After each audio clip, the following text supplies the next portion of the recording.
Bien, buenos días jóvenes. Vamos a trabajar el tema que a continuación, que es el de bienes públicos, ¿sí? Y son dos aspectos que se tienen que tocar dentro de lo que son bienes públicos, lo que son bienes públicos y recursos de uso común.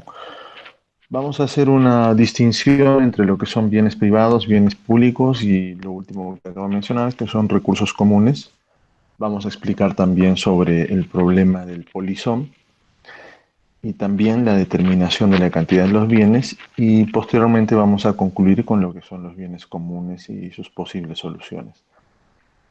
Bien, a ver, ¿a qué nos referimos cuando hablamos de bienes públicos? De pronto empecemos a hacer de repente, consideremos algunos ejemplos.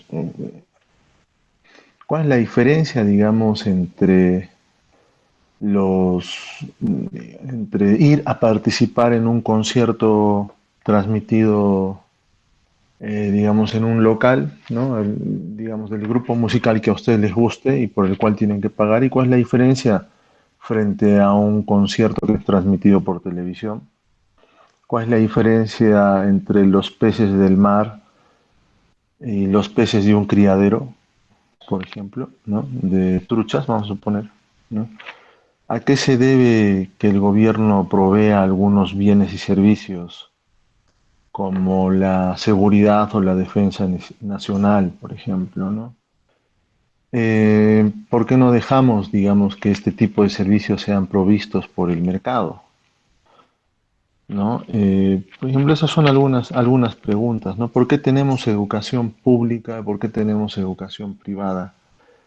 Porque hay clínicas y hay hospitales, como el hospital regional, por ejemplo, ¿no? Y es correcto, digamos, determinar que algunos bienes deban o no deban ser provistos por el sector privado o que deban ser provistos por el sector público. Eh, y además consideremos lo siguiente: a medida que la gente va teniendo una mayor cantidad de ingresos, ¿no? Nosotros vamos utilizando o consumiendo una mayor cantidad de bienes, ¿no? Por ejemplo, los peces del mar, a medida que aumentan los ingresos, aumenta la demanda, ¿no? Pero los peces que hay dentro del océano no son ilimitados, ¿no? Pero también pensemos en lo siguiente: esos peces que hay en el mar son propiedad de alguien, le pertenece a alguien, esos peces, ¿no? Pensemos en el caso de nuestras comunidades.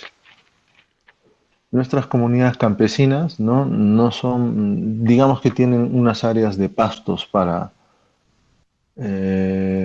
pastear a sus vacas, ¿no? Una área de pastos naturales para pastear a su ganado. Esos pastos naturales, ¿a quién le pertenecen? A la comunidad, es de todos. Específicamente, alguien puede decir, además recordemos que hay una ley de comunidades en donde no hay una propiedad privada en realidad, sino que son propiedad comunal, ¿no?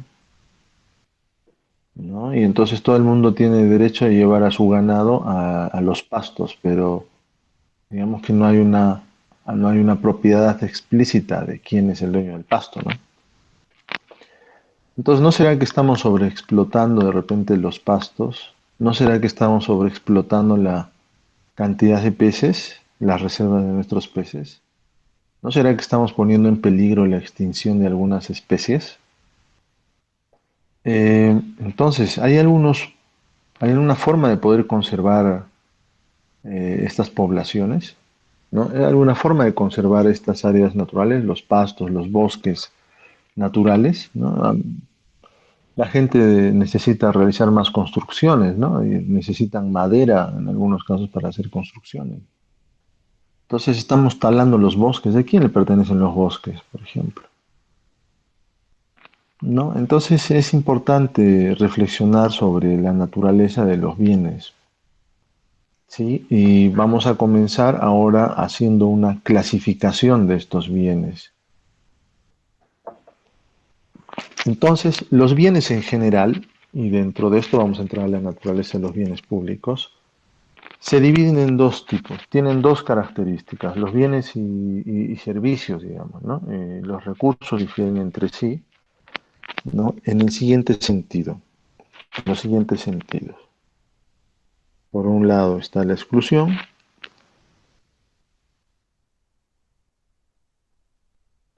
y por otro lado está la rivalidad.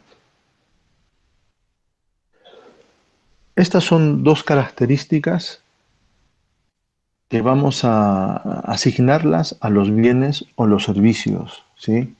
Estos difieren por el grado en que las personas pueden ser excluidas de su consumo y el grado en el que el consumo de una persona rivaliza con el consumo de otras, ¿sí? Entonces acá vamos a observar, en base a lo que he dicho, la siguiente situación,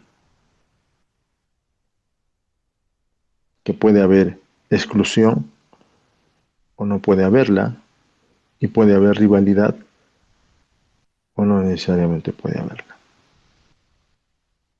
¿Sí? Entonces vamos a construir esta pequeña matriz para explicar esta naturaleza que tienen los bienes. ¿Sí? Es una aproximación, digamos, en cómo nosotros diferimos por el grado en el que las personas pueden ser excluidas o por el hecho de que el consumo de una persona rivalice con el consumo de otras.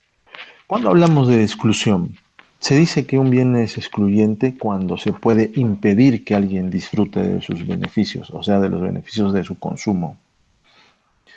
Entonces, por ejemplo, el hecho de que ustedes vayan a un concierto del grupo que les gusta, ¿no? Ese van a tener que pagar para poder consumirlo, ¿cierto?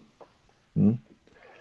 Eh, por otro lado, un bien es no excluyente si es imposible o no existe algún mecanismo que impida que alguien disfrute los beneficios del consumo de ese bien.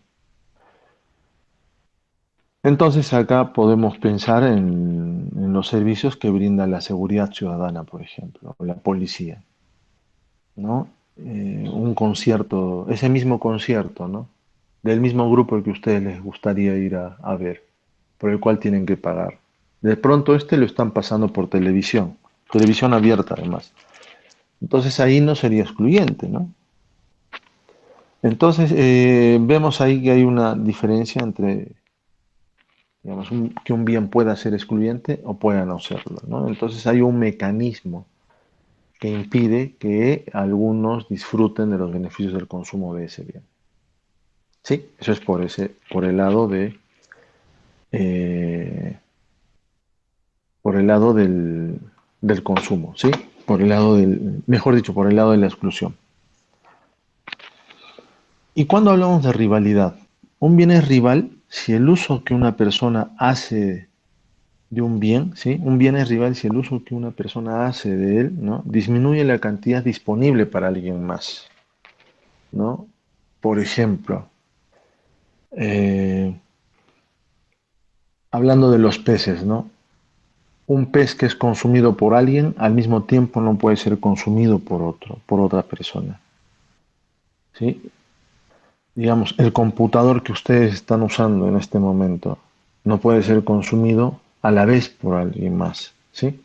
Entonces, esa es la definición de rivalidad, ¿no? Si el uso que una persona hace del bien disminuye la cantidad disponible para alguien más. ¿Ok? Entonces, eso es por el lado, digamos, de que al mismo tiempo no puede haber alguien más que lo consuma.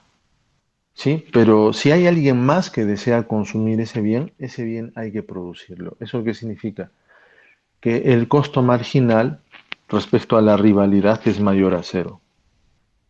En el otro lado, ¿no? Diríamos que un bien es no rival si el uso que una persona hace de él no disminuye la cantidad disponible para alguien más. Por ejemplo, alguien que disfrute los servicios de seguridad ciudadana que brinda la municipalidad, ¿no es cierto? Es no rival en el sentido de que si mi vecino está disfrutando de los servicios de seguridad ciudadana, ¿no? Eso no impide que yo también esté disfrutándolo, ¿sí? Es en ese sentido. Y poniendo un ejemplo más bien por el lado de la rivalidad, diríamos lo siguiente. El hecho de que una persona más quisiera hacer uso del computador que ustedes están utilizando, suponiendo que ese es de exclusividad, ese computador que alguien más está demandando debería ser producido. ¿Sí? Entonces ahí tenemos dos aproximaciones respecto a rivalidad. Uno, por el hecho de que el costo, por el hecho de que un bien es rival, dado que hay alguien que quiere disfrutar de ese bien, pero como ese bien está siendo ocupado por alguien, ¿no? Si alguien más quiere disfrutarlo, hay que producir ese bien. ¿Sí?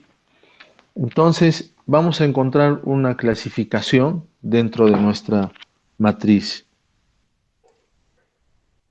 Si los bienes son excluyentes en el sentido de que yo puedo, eh, en el sentido de que yo puedo tener algún mecanismo que impida que alguien disfrute de los beneficios, ¿no? Y que al mismo tiempo el hecho de que alguien esté consumiendo ese bien disminuya la cantidad disponible para alguien más, o el hecho de que hay alguien más que quiera consumir ese bien, ¿no es cierto? Hay que fabricar ese bien, ¿no? En este apartado vamos a encontrar a todos los bienes privados, ¿sí? Todos los bienes privados. Ahí podemos imaginarnos, por ejemplo, ¿no? Una Coca-Cola, ¿no? Por ejemplo, ese es un bien privado. El reloj que ustedes utilizan, ese es un bien privado. Imaginen todos los bienes privados que podamos imaginar. ¿Sí? Eh,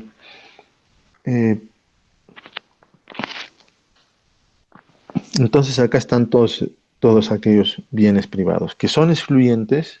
Hay un mecanismo que impide que otras personas disfruten de los beneficios del consumo de ese bien, pero además son rivales por el hecho de que si alguien está usando ese bien, nadie más puede utilizarlo. Y si hay alguien más que quisiera usar ese bien, hay que producir ese bien, por lo que su costo marginal es mayor a cero. ¿Sí? Entonces ahí podemos pensar en una Coca-Cola, por ejemplo. ¿Sí? El teléfono celular que ustedes tienen, también eso podría ser un bien privado, ¿cierto? El computador que ustedes están utilizando, etcétera. Muy bien. En el otro extremo vamos a hablar de los bienes públicos, pero los bienes públicos puros. Uno podría pensar que los bienes privados también pues tienen una naturaleza así como bienes privados puros, ¿ya? Entre comillas esta definición de puros. Pero por este otro extremo, donde estamos colocando a los bienes públicos puros, ¿no? Vamos a observar estas dos características de no rivalidad y no exclusión. Es decir, cuando decimos que es no excluyente, cuando no podemos impedir, cuando no podemos generar algún o tener algún mecanismo, ¿no? Que impida que las personas disfruten del consumo de ese bien, ¿no? Y además es no rival porque si hay alguien que está disfrutando de los beneficios del consumo de ese bien, no impide que alguien más lo haga, ¿sí? Y si hay alguien más que quisiera disfrutar de los beneficios del consumo de ese bien, el costo para producirlo es igual a cero, ¿sí? Es igual a cero.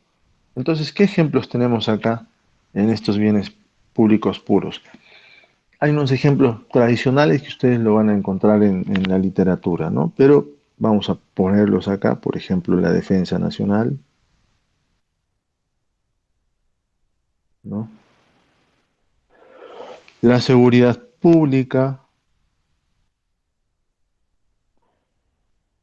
también podríamos precisar, por ejemplo, el faro de la costa, ¿no? El faro de la costa está construido ahí, ¿no? Puede ser de propiedad privada inclusive ese faro, ¿no? Pero la luz del faro que alumbra los barcos, eso es un bien público, ¿m? Porque no están pagando primero por usar la luz del faro y segundo, ¿no? Y segundo es que no impide el hecho de que un barco esté haciendo uso, esté disfrutando o esté utilizando el servicio del faro, no impide que otro barco más pueda usarlo, ¿no? Por ejemplo, ¿no? Entonces, la justicia también podría entenderse como un bien público.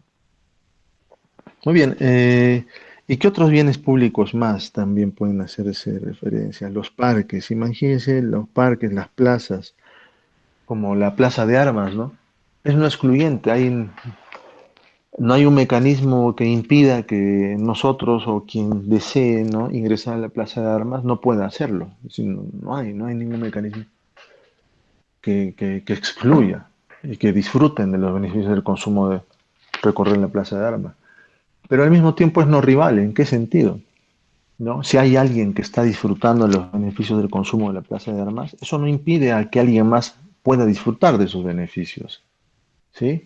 Y si hay alguien más que quisiera disfrutar de los beneficios del consumo de pasear por la Plaza de Armas, ¿cierto? No hay que construir pues un metro cuadrado más de Plaza de Armas. Es decir, que su costo marginal es igual a cero, a diferencia de los bienes privados puros, ¿sí?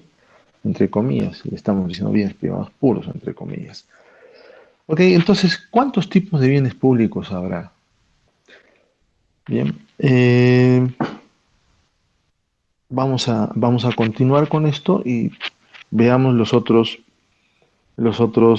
casilleros y de ahí vamos a hacer una reflexión respecto a lo que significa lo público y lo privado también. Muy bien. Desde el punto de vista de la exclusión, un bien puede ser excluyente, pero no rival, ¿no? En este caso están lo que se conoce como los bienes club, ¿sí? Podemos pensar en excluyente, es verdad. Hay un mecanismo para excluir, ¿no? Para limitar el consumo, para limitar los beneficios del consumo del bien, ¿sí? Pero es no rival porque el hecho de que alguien esté disfrutando de su consumo no impide que otro lo haga, ¿no? Entonces podríamos pensar acá otro ejemplo. Es como un club, por eso tiene la denominación de bienes club, ¿sí? Por ejemplo, acá podríamos poner la televisión por cable, por ejemplo. Y abajo podríamos poner la televisión abierta. Y sirva esto como para hacer un ejemplo. ¿No? Televisión por cable. ¿Cuál es el mecanismo de exclusión? Bueno, el mecanismo de exclusión es pagar una tarifa, ¿cierto? Yo tengo que pagar por consumirlo, ¿no? El precio de tener cable. Muy bien, pero es no rival. ¿Qué significa? A ver, veamos un segundo ahí, ¿eh? Pero televisión abierta, ¿es no excluyente? Sí, pues, es no excluyente. No puede prender cualquier canal de señal abierta, ¿no? ¿No? No puede prender cualquier canal de señal abierta, a diferencia de usar televisión por cable, ¿no? Si yo quiero ver HBO, voy a tener que tener cable, por ejemplo, ¿cierto? A diferencia de querer ver Latina o Panamericana, no necesito tener cables, televisión de señal abierta, ¿ok? Entonces, ahí podemos ver que en un caso es excluyente tener televisión por cable y televisión abierta no es excluyente, ¿sí? Y por el lado de la rivalidad, en los dos casos es no rival. ¿Por qué? Porque el hecho de que yo esté viendo en este momento, digamos, un programa noticiero cualquiera en televisión abierta, no impide que otra persona más lo haga. Al mismo tiempo, ¿no? Si yo estoy viendo un partido de fútbol de la Libertadores, ¿no? En este canal Fox Sport, ¿no es cierto? Eso no impide de que alguien más esté viendo ese partido de fútbol, ¿no? Pero la diferencia está en que hay exclusión, ¿sí? Muy bien, ese ejemplo. Las carreteras con peaje también son un ejemplo clásico, digamos, de bienes club, ¿no? Y por el otro lado tenemos acá los recursos comunes, ¿sí? Los bienes comunes,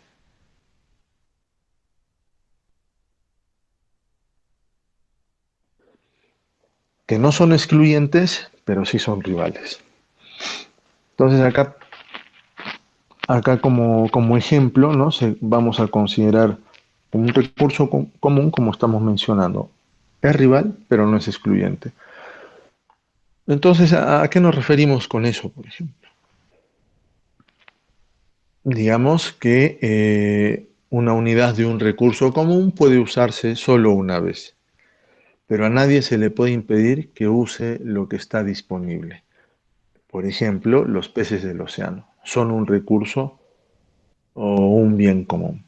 ¿En qué sentido? Es no excluyente porque cualquiera de nosotros puede ir, ¿cierto? Agarrar un barco y salir a pescar, ¿no? No es un bien. ¿Cómo que no es de nadie, no? Es un bien común, está ahí, ¿no? Entonces, ¿pero qué sucede? ¿no? Una vez que nosotros hemos capturado esos peces o ese pez, ¿no? Esos peces que hemos capturado ya no están disponibles para nadie más, ¿no? Y son, digamos, diríamos, miren esa característica, ¿no? Son no excluyentes, ¿no? Pero son rivales. No se puede impedir a nadie de que vaya a pescar, ¿cierto? Pero es no rival porque esos peces que yo capture no pueden ser ocupados por otra persona más, no pueden disfrutar, no pueden ser disfrutados por otras personas más. ¿Sí? Entonces, eso es importante, ¿ya? Poder diferenciar. Y claro, ¿dónde se justifica la intervención pública? Porque, miren, cuando hablamos ya de fallas de mercado, estamos sustentando que la intervención del Estado se da porque existen problemas en términos de externalidades positivas y negativas, decíamos, pero también desde el punto de bienes públicos, ¿no? Si vemos el tema de los peces, podría ser una especie de externalidad también, ¿no? Los recursos de uso común son como una externalidad, ¿no? Se comportan de esa manera. Y entremos a ver algunas interrogantes. ¿Cómo nosotros consideramos la educación? Si pensamos, educación universitaria, ustedes que son estudiantes universitarios, estamos en la universidad pública. ¿Cómo consideramos a la educación? ¿La educación será un bien privado o un bien público? ¿Qué dirían ustedes? Porque acá la educación es un bien público, ¿cierto? Entre comillas. Bueno, es que es provisto por el Estado, ¿no?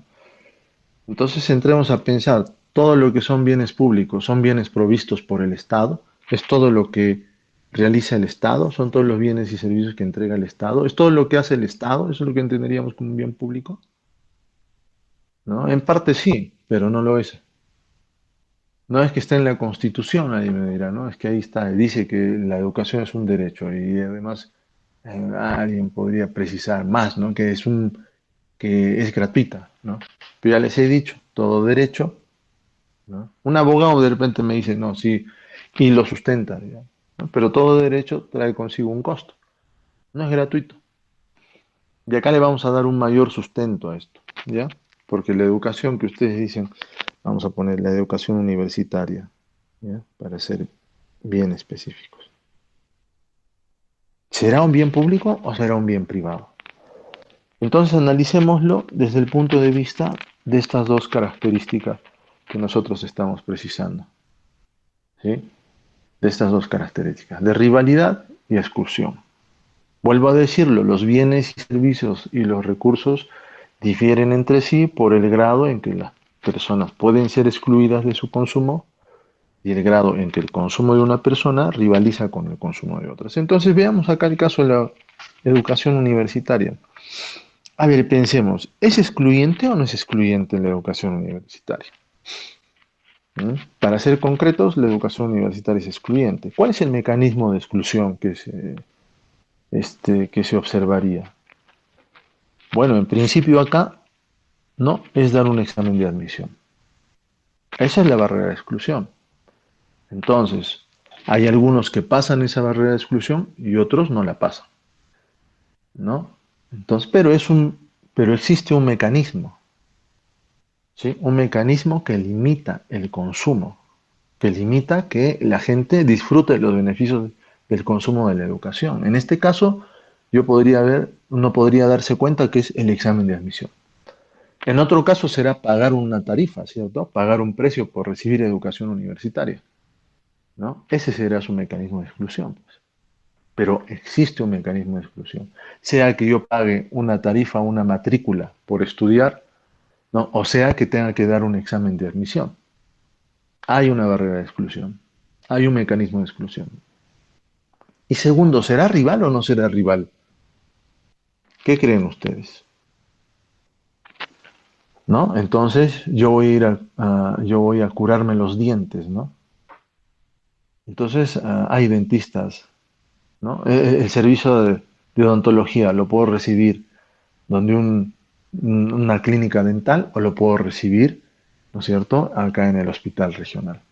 Pero la pregunta es cuál es la naturaleza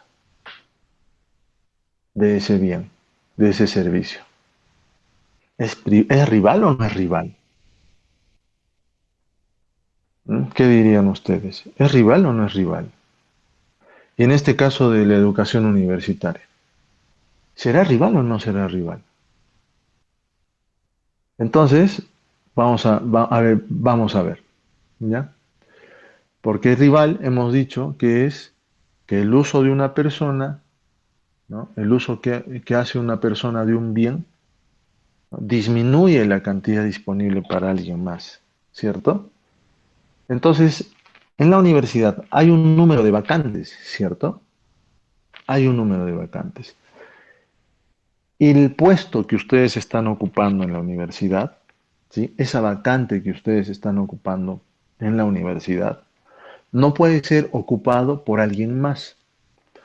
Por lo tanto, desde ese punto de vista, ¿no?, resulta siendo rival. Y si hay algún estudiante, si hay alguien más que le gustaría ocupar esa vacante, crear una vacante más para esa persona adicional que quiere disfrutar de los beneficios del consumo de educación universitaria, habría que financiarla, es decir, que va a tener un costo. Entonces hay dos motivos por los cuales es rival. Primero, porque esa vacante que ustedes ocupan no puede ser ocupada por alguien más. Y si hay alguien más que quisiera tener una vacante, esa vacante adicional va a tener un costo. O sea, que va a tener un costo marginal mayor a cero. Por lo tanto, la educación universitaria, en este caso, y la educación en general, educación básica regular universitaria, es un bien privado. ¿Sí? Es un bien privado. ¿Y qué será la salud? ¿No? ¿Qué será la salud? ¿Qué diríamos sobre la salud? Y la salud resulta siendo muy similar, ¿no? ¿Es excluyente? Sí. Hay que pagar una tarifa. Inclusive así se haga uno atender en el hospital público. Hay que pagar una tarifa. Si ustedes se van a ir a curar los dientes, ustedes van a tener que pagar una tarifa, ¿no? Al final, si se van donde su amigo odontólogo a una clínica odontológica o se van al hospital y se hacen curar los dientes, igual van a tener que pagar. Claro que hay diferentes, igual como hay igual como hay diferentes planes, ¿cierto?, de telefonía, igual que hay diferentes planes de televisión también por cable, igual hay diferentes planes, igual sigue siendo excluyente, ¿cierto? Y además es rival, porque el hecho de que ustedes estén curándose los dientes, hay una serie de insumos que se utilizan en curarse los dientes, ¿no? Entonces ustedes están ocupando esos insumos y nadie más puede ocupar esos insumos. Y si hay alguien más que quisiera curarse el diente, hay que comprar esos insumos. Entonces resulta siendo también rival, porque el costo marginal también es mayor a cero. Mucho más explícito, si una persona se enferma y tiene que ocupar una cama en el hospital, es rival, porque no hay otra persona más que lo pueda ocupar.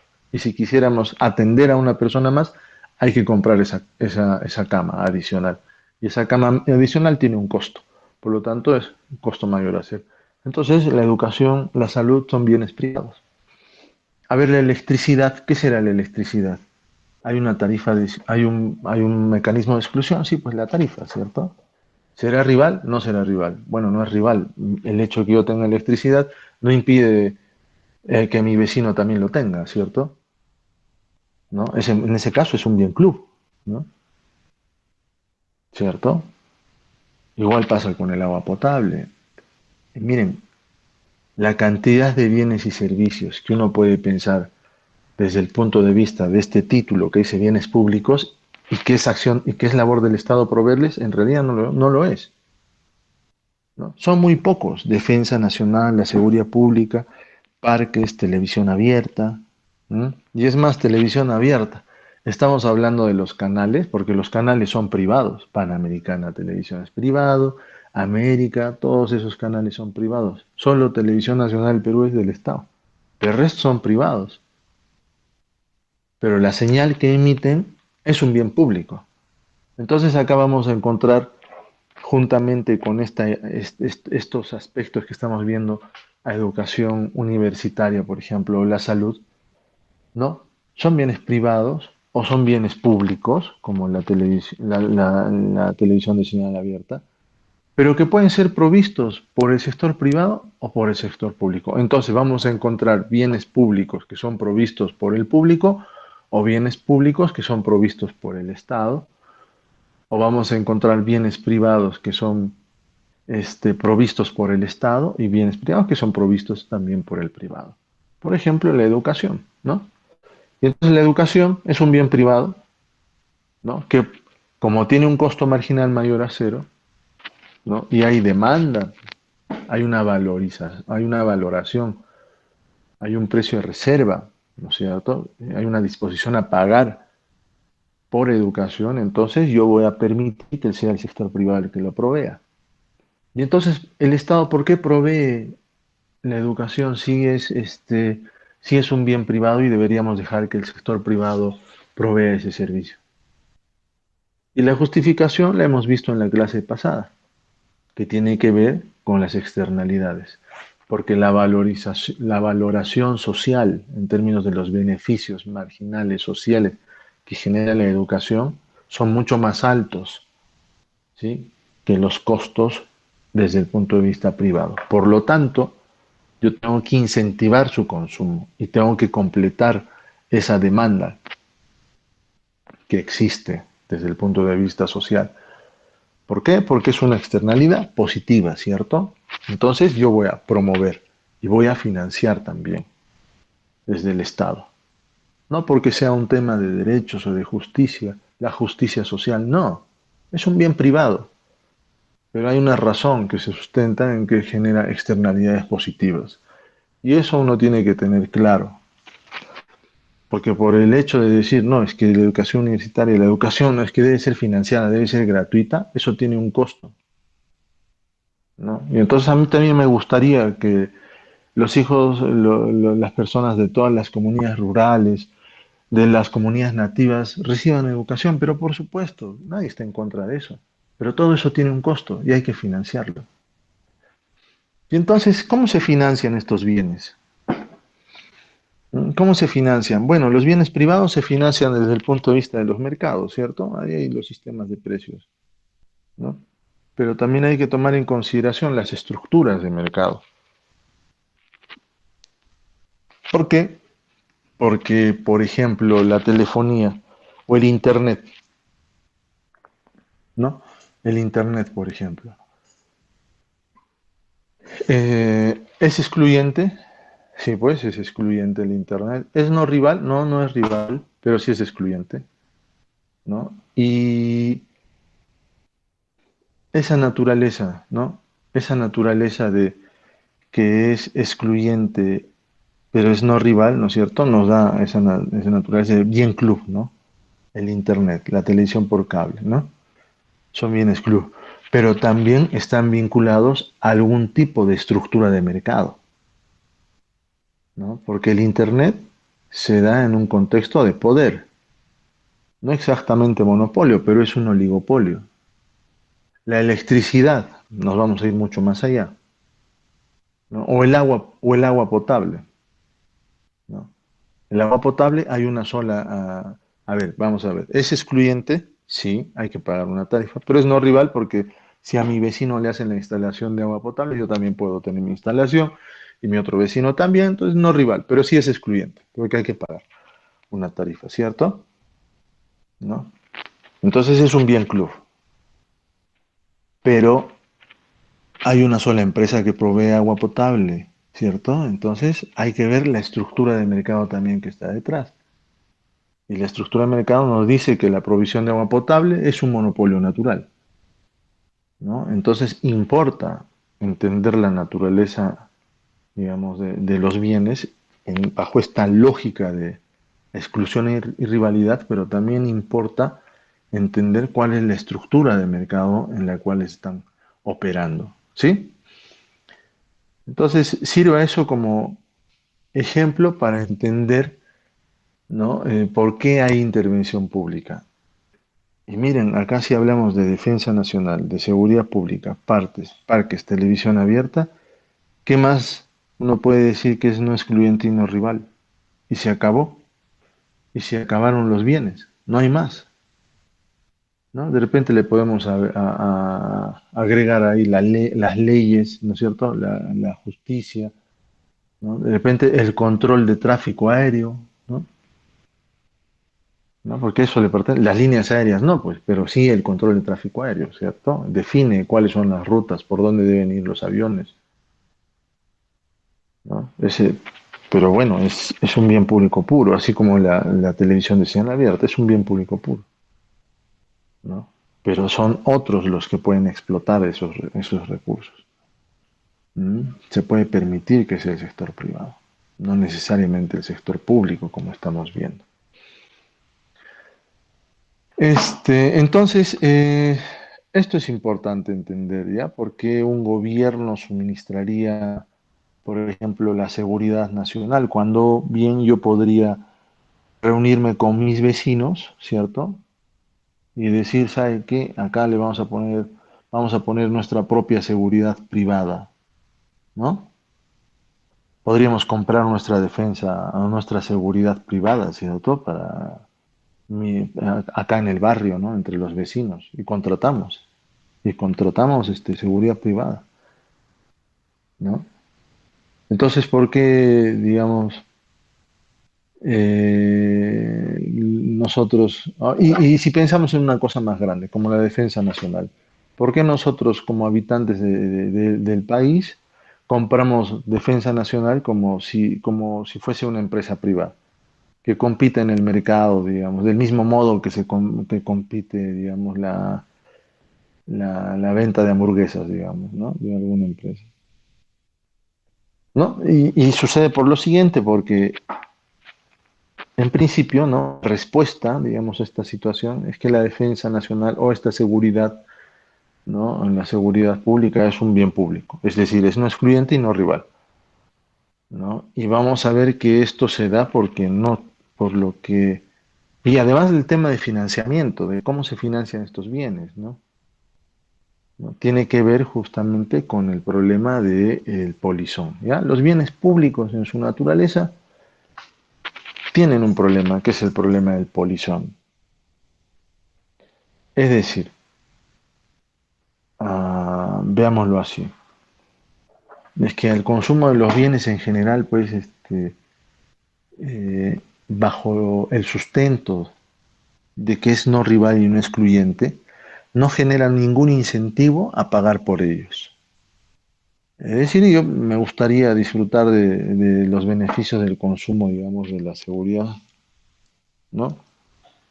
Pero no quiero pagar nada por ellos, ¿cierto? Miren otro ejemplo, pongamos los residuos sólidos, ¿no? Sí, pues, los residuos sólidos. Miren, como yo sé que mi vecino está puntual, es más, piensen en ustedes, están al día en el pago de su recibo de residuos sólidos, más allá de la cuarentena, más allá de todos los problemas. Normalmente han estado al día en el pago del servicio de limpieza pública, ¿no? Y van a decir, no, bueno, sí, pues creo que el recibo está, no sé si habrá llegado a la casa, ¿no? Pero piensen en el año pasado, ¿no? En los años pasados. Normalmente nadie está al día en el pago del servicio de limpieza pública, ¿no? ¿Por qué? Porque de alguna forma se ve este servicio como no excluyente y no rival, ¿no? No puede excluir a nadie del hecho de que le recojan la basura, ¿cierto? Y es no rival, porque si me recogen a mí la basura, también lo hacen le van a recoger la basura a mi vecino, entonces es como un bien público, ¿no? Pero hay un mercado de calles, y además sucede por lo siguiente, porque no hay un mercado de calles limpias, ¿no? Si hubiese un mercado de calles limpias, pues sería interesante, la gente estaría dispuesta a pagar. Entonces la gente tampoco tiene disposición a pagar en ese sentido. Todo el mundo quiere que su calle esté limpia, ¿no? Pero ahí les pregunto a ustedes, ¿cuántos de ustedes tienen disposición a pagar porque su calle esté limpia? Yo voy a pagar 10 soles, alguien de repente dice, otro va a decir 20 soles. Al final del día, a ver, voy a pasar un gorrito a ver si eso pasa, ¿no? Eso es falso, ¿no? Sí, que la educación debe ser gratuita, debe ser pública, que el Estado debe financiar la educación de todos, ¿no? Porque es un derecho. Muy bien. ¿Están ustedes de acuerdo que vayan los niños de la comunidad más alejada, más pobre del Cusco? Sí, estamos de acuerdo. Hagamos una marcha. Perfecto. Ahora les voy a preguntar cuánto ustedes están dispuestos a dar, a entregar y sacar dinero de su bolsillo para permitir que ese niño, esos niños vayan al colegio. Y entonces ahí van a decir sí o no. No me alcanza o no es cierto. Entonces cuando a uno le empiezan a tocar el bolsillo ya es diferente, ¿no? Ahí sí cambian nuestras preferencias. Sí, todos queremos educación gratuita, pero cuando se les pregunta, a ver, esos niños de esa comunidad, hay que financiarles la educación. Hagamos una bolsa, juntemos dinero para ellos. ¿Lo haremos todos? ¿No? Y eso no va a pasar. Entonces, volviendo a este ejemplo de los residuos sólidos. Entonces, como yo sé que es no excluyente, porque igual nadie impide a que yo pueda dejar mis residuos sólidos ahí y que lo recoja la municipalidad con sus carros, ¿no? Y es no rival porque me lo recoge a mí y lo recoge a todos los vecinos, entonces es como un bien público. Y entonces acá va a aparecer la naturaleza, pues, de el lonche gratis, ¿no? No voy a pagar. Finalmente la municipalidad pasa con sus carros todo el tiempo, ¿no? Entonces, así no saque mi basura a la hora, yo agarro mi basura y lo dejo en la esquinita, ¿no? Ya está. Igual más tarde, mañana, igual pasará. No será el bus el carro de que recoge los residuos sólidos, pero seguramente serán las señoras ahí que a las 3 4 5 de la mañana están pasando y lo recogerán ellos, ¿no? ¿No? Ese es parte de lo que sucede, ¿no? Eso estamos hablando de cosas que suceden, ¿no? ¿No?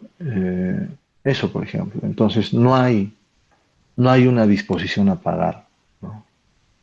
Entonces son mercados donde no existen sistemas de precios. Igual en externalidades, son mercados donde no existen sistemas de precios.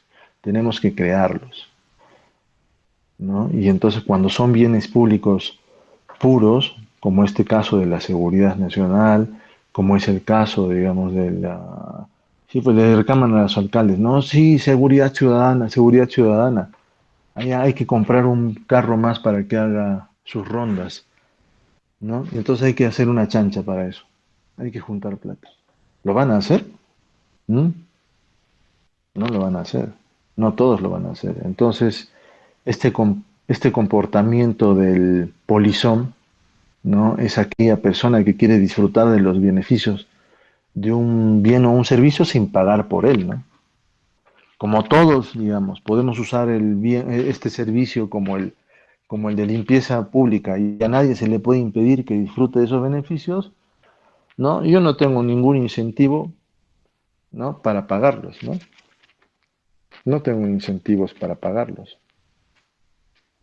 Entonces, ¿no? Entonces yo voy a utilizar y no voy a pagar. Muy bien. Además, como yo sé que mi vecino es puntual y él sí paga, entonces ¿yo para qué pago? ¿No? Además suele suceder ese tipo de cosas. Entonces, diríamos que el problema alrededor de, digamos, del polizón es que el mercado no proporciona una cantidad pequeña e ineficiente. Es que el mercado lo proporciona de esa manera. ¿Sí? El problema del polizón genera eso, ¿no? El mercado proporcionará una cantidad pequeña e ineficiente de este bien público. ¿No? De alguna forma, el beneficio marginal social del bien público excede a los costos marginales sociales. Y entonces se va a producir una pérdida irrecuperable de eficiencia en ese sentido.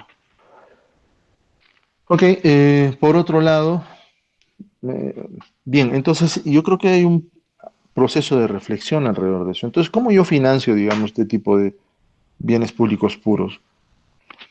¿Cómo financio la limpieza pública cuando yo sé que la gente quiere disfrutar de los beneficios de la limpieza pública sin pagar? Todo el mundo quiere que su calle esté limpia, ¿no? Pero cuando se le dice cuesta tanto limpiar la calle, ahí sí no queremos pagar, ¿cierto? ¿No? Ahí vamos a decir que no. Y entonces, cómo lo hacemos? A través de impuestos, ¿no es cierto? Entonces hay que cobrarles impuestos. Entonces, de alguna forma, los bienes privados se financian a través del mercado, los bienes club también se financian a través del mercado, ¿no? Los bienes comunes de alguna forma pueden financiarse a través del mercado o pueden ser provistos también por el Estado, ¿no? Y ser financiados a través de impuestos. ¿Ya? Acá podríamos decir que se financia a través de impuestos, impuestos T, ¿no?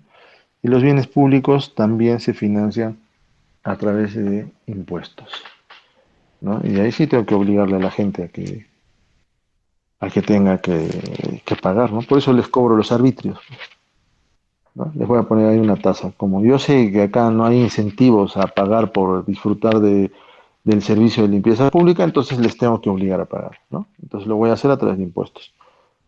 Como yo sé que hay que promover el consumo, digamos, de educación, entonces, y yo sé que no hay una disposición a pagar, este, para financiar los estudios de los niños de las comunidades nativas, ¿no? De manera voluntaria, ¿no? Entonces yo los voy a obligar a pagar, ¿no? Por ejemplo, y les voy a cobrar impuestos para proveer educación pública, salud pública, seguridad pública, ¿no?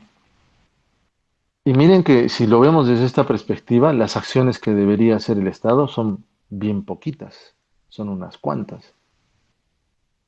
Entonces, ¿a qué se debe que el Estado crece elefantiásicamente? ¿A qué se debe que viene creciendo así progresivamente, cada vez más y más y más? Es más, ustedes han visto, hay congresistas, los congresistas tienen 5, 6, no sé cuántos asesores, 10 asesores sacaron la vez pasada, ¿no? Entonces es lógico, es algo lógico, si sus labores son tan pequeñas. O es que hay otras justificaciones adicionales que tienen que tomarse en cuenta. Claro, cuando decimos, oye, pero el internet, el agua potable, la electricidad se proveen, son servicios que se proveen bajo el contexto de que tiene un comportamiento monopólico, ¿no? O algo parecido a ello, ¿no? Oligopólico. Entonces, bueno, en ese caso necesitamos crear algunos mecanismos que eviten dominio de poder. ¿M? Pero ¿costará tanto hacer eso? Muy bien, entonces la idea de tamaño del Estado o la discusión sobre el tamaño del Estado es una discusión que siempre está presente. Entonces, yo puedo tener, digamos, una demanda, perdón,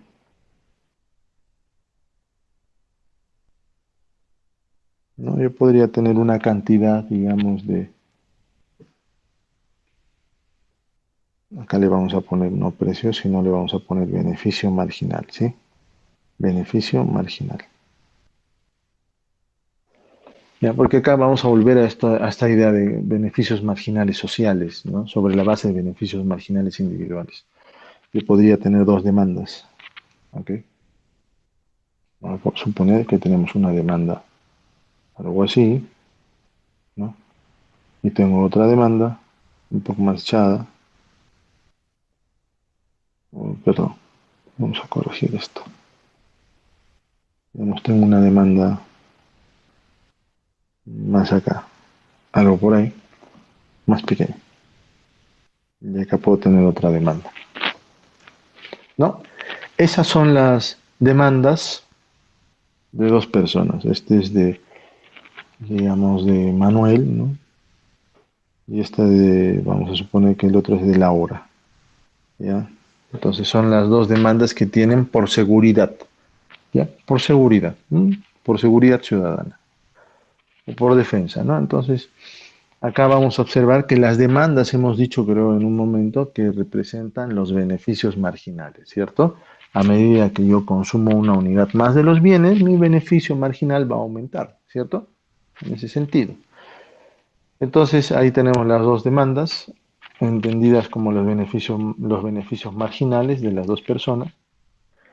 Y vamos a suponer que estos son los beneficios marginales que obtienen de un bien público, ¿ya? Ese bien público es el de seguridad, ¿ya? Muy similar a la manera en que se disfrutaría de un bien privado. Solo que esos beneficios marginales disminuyen a medida que la cantidad aumenta, ¿no? Siguen teniendo pendiente negativa, ¿cierto? Siguen teniendo una pendiente negativa. Ahora hay que construir el beneficio marginal social. ¿Cómo se construye el beneficio marginal social y cómo se construye un beneficio marginal privado? Desde el punto de vista del mercado, recuerden ustedes, en teoría del consumidor, las demandas, ¿no es cierto?, que nosotros observamos de un bien privado, ¿no?, era la suma de las cantidades demandadas por los individuos a cada precio. ¿Cómo se hacía esa agregación o construcción de la curva de demanda social de un bien privado? ¿No? Lo que teníamos que hacer era sumar horizontalmente, ¿cierto? Pero acá lo que va a suceder para construir la curva de beneficio marginal social es que nosotros vamos a sumar las curvas de demanda de manera vertical, porque se sustentan justamente en esto, ¿no? Vamos a tomar en consideración lo siguiente: como todos, digamos, obtienen la misma cantidad de un bien público, la curva de beneficio marginal social es la suma de esos beneficios marginales de todos los individuos a cada cantidad establecida. Y eso es relevante por el siguiente motivo. Los bienes públicos no tienen la misma naturaleza que los bienes privados.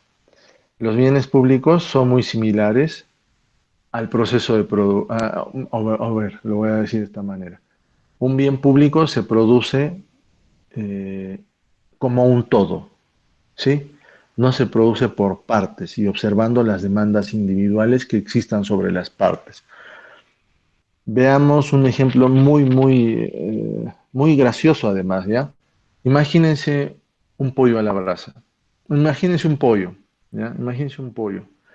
Un pollo, ¿no es cierto?, tiene un proceso de producción muy similar, ¿sí? Y tiene un costo también único.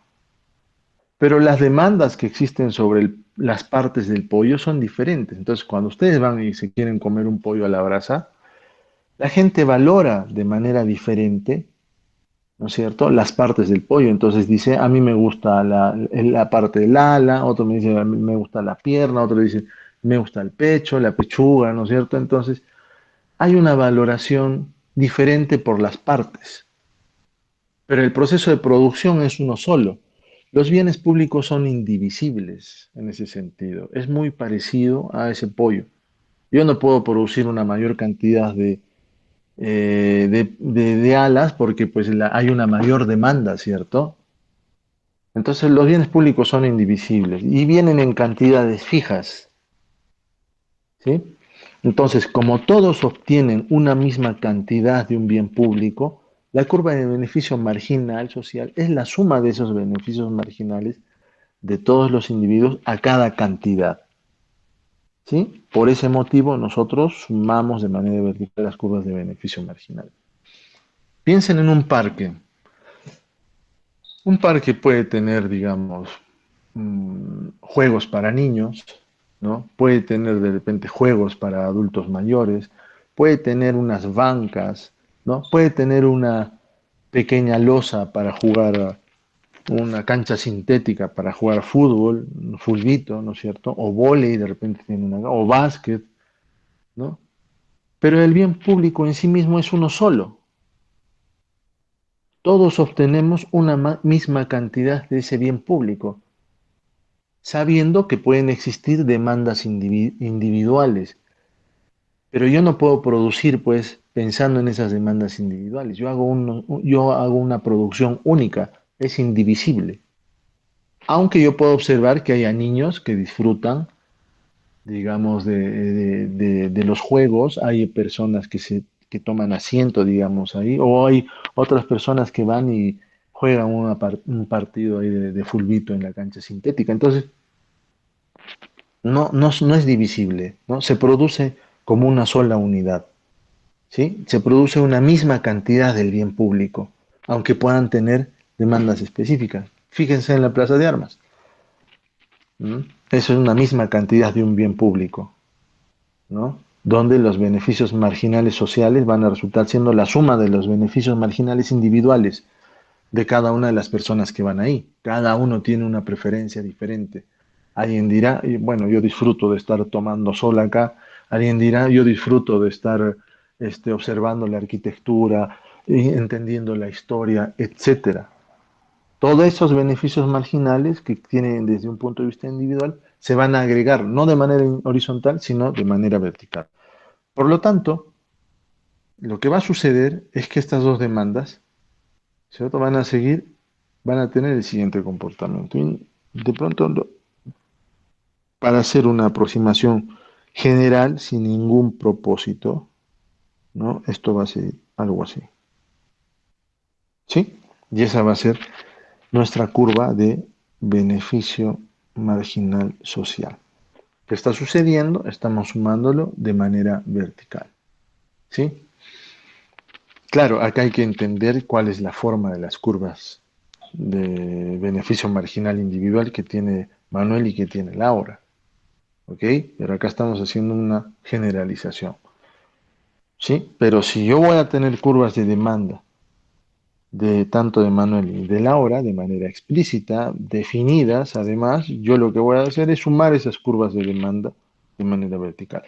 Y lo otro importante que hay que tomar en consideración acá, ¿no? Es que esos beneficios marginales de ese bien único, indivisible, ¿sí? También tienen que ver con la disposición a pagar que tiene la gente por ese bien. Y como hemos dicho acá, cuando estamos hablando de bienes públicos puros, no existe una disposición a pagar exactamente, ¿cierto? Es decir, no existe un sistema de precios. Como les digo, ¿cuál es la disposición a pagar que tendrían ustedes porque se construya un metro más, un metro cuadrado más de alguna plaza o un parque? Sí, pues todos vamos a decir, no, sí, que más áreas verdes, que se construyan más parques para la juventud, más áreas deportivas para el desarrollo de los niños. Muy bien, pero ¿cuál es la disposición a pagar que tenemos para hacer todos esos, para proveer todos esos servicios? ¿Mm? Entonces ahí tenemos una complicación, ¿no? Ahí tenemos una complicación porque no hay un sistema de precios que se determine, ¿ya? Y desde el Estado no se cumple, desde el Estado cuando actúa dentro de la economía, no actúa dentro de la economía sobre sistemas de precios. Sus reglas no están basadas en la oferta y la demanda, sino están basadas en la planificación y el presupuesto, por ejemplo. Ahí hay una diferencia sustancial. Eso ustedes ya lo revisarán o lo verán en la economía pública, pero hay otra connotación de cómo se toman las decisiones. Pero vayamos acá. ¿Mm? ¿Cómo se determina la cantidad eficiente de un bien público? ¿Mm? Las asignaciones en general, desde el punto de vista público, no resultan siendo eficientes. ¿Sí? Vayamos a los hechos, ¿no? Observemos lo que sucede el día de hoy. ¿Sí? Entonces, ¿cómo se determina? Vamos a replicar acá esta curva de demanda que nosotros hemos construido sobre el beneficio marginal social. ¿Ok? Entonces, tanto Manuel como Laura han determinado, digamos, el beneficio marginal social de la economía, digamos, a cada cantidad de bien público, ¿no? Como la suma de los beneficios marginales de todos estos individuos que lo conforman, ¿no? La curva de beneficio marginal social en la economía es esta que estamos dibujando de color rojo. Ahora bien, vamos a incorporar nuestra curva de costo marginal social. Entonces, nuestra curva de costo marginal social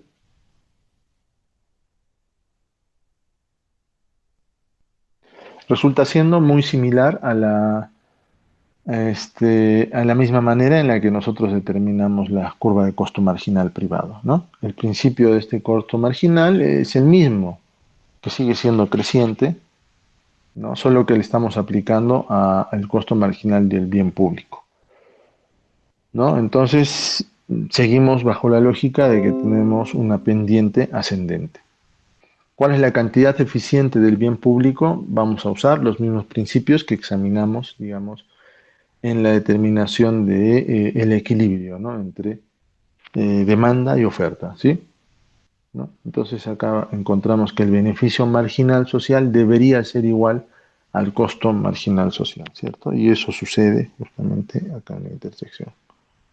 Entonces acá se determinará, pues, por ejemplo, ¿no? ¿Cuál es la cantidad óptima, digamos, de vehículos, ¿no? Cantidad, vamos a ponerle acá como la cantidad de patrulleros, en todo caso, de patrulleros. ¿Cuál es la cantidad óptima de patrulleros que se van a adquirir, ¿no es cierto? Entonces alguien podría decir, bueno, acá tiene que haber 10 patrulleros, ¿no? Eso es lo que... Y esto va a tener su estimación en términos de costos, ¿no? ¿Cuánto cuestan esos 10 patrulleros? ¿No? Se supone que acá estamos hablando de costos marginales sociales y también beneficios marginales sociales, ¿cierto? Estamos midiendo los dos acá y esto va a estar medido, digamos, en miles de soles, ¿no? Entonces acá este eje estaría medido en, digamos, en miles de soles, ¿no? En miles de soles.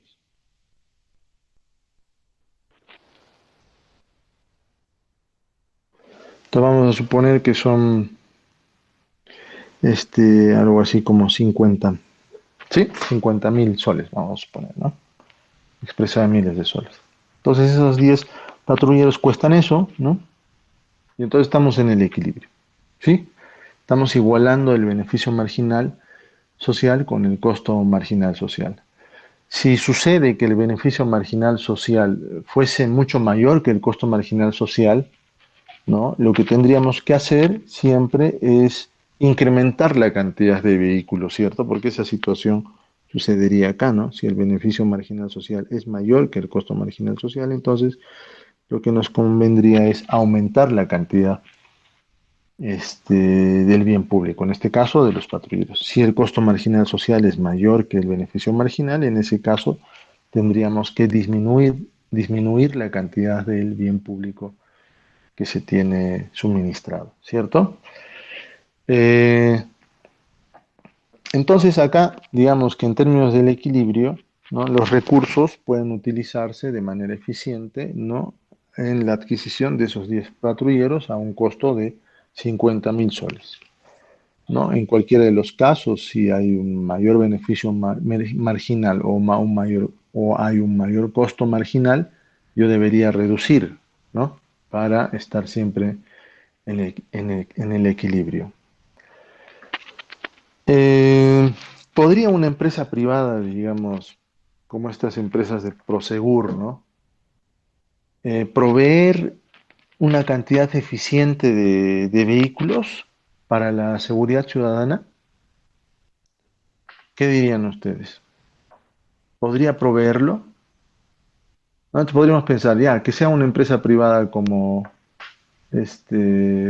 Prosegur, ¿no? Que tiene experiencia, etcétera. Podríamos ahí tener una argumentación al respecto. ¿Podría esa empresa proporcionar la cantidad eficiente de vehículos de seguridad, así como patrulleros? Bueno, y la respuesta va a ser probablemente no, porque nadie tendría incentivos, ¿cierto?, a comprar o a financiar la adquisición de esos patrulleros. ¿Mm? Eso es lo que va a suceder. Mi decisión, bien, de alguna forma, ¿no? Se va a razonar de la siguiente manera, ¿no? Mi decisión de pagar o no mi parte, ¿no? No afecta en absoluto el número de patrulleros que se comprarían, ¿sí? ¿No? Entonces, si lo van a hacer, entonces que lo hagan, ¿no?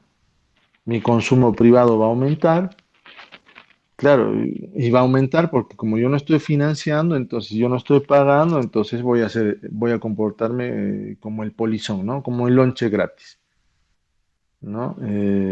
¿Por qué? Porque no estoy asumiendo los costos, ¿no? Entonces, no pago, voy a disfrutar del mismo nivel de seguridad y al mismo tiempo, ¿no? Voy a tener la posibilidad de que ese dinero que no estoy usando para pagar lo destine al consumo de otros bienes, ¿no? Entonces voy a aprovecharme, digamos, de que los demás financien ese bien público, yo no, ¿no? Entonces ese es el razonamiento del free rider. eso suele suceder también en nuestras actividades rutinarias, ¿no? Oye, ¿sabes que hay que hacer una chancha? Muy bien, entonces, ya hay que comprar, no sé, pues las papitas, qué sé yo. Entonces alguien se voltea y dice, no, yo no tengo plata, ¿no? No. Es más, teniendo plata puede hacerse pasar como que no tiene plata, ¿cierto? Con el propósito de, me guardo mi plata y después lo consumo pues yo aparte, ¿no? Ok, entonces el resultado por, por donde ustedes lo vean, siempre puede resultar siendo un resultado ineficiente, ¿no? Un resultado ineficiente. El caso es que acá en nuestro ejemplo, ¿no? Digamos, no existe la posibilidad de que sea provisto este tipo de bienes por el privado, ¿no? Nos gustaría, pero no se puede. ¿Por qué? Porque no hay las posibilidades de que la gente pueda financiarlo. Si no financias, el privado no podría ganar esos ingresos, ¿no? Y por lo tanto no podría proveer el servicio, ¿sí? Entonces eso es lo que sucede. Por lo tanto, vamos a suministrarlo desde el punto de vista público y vamos a comprar estos 10 vehículos que nos van a costar los 50.000 soles. Muy bien. Entonces, ¿cómo tomamos acuerdo para hacer el suministro público de estos bienes? ¿Cómo tomamos el acuerdo para hacer el suministro público de este tipo de bienes?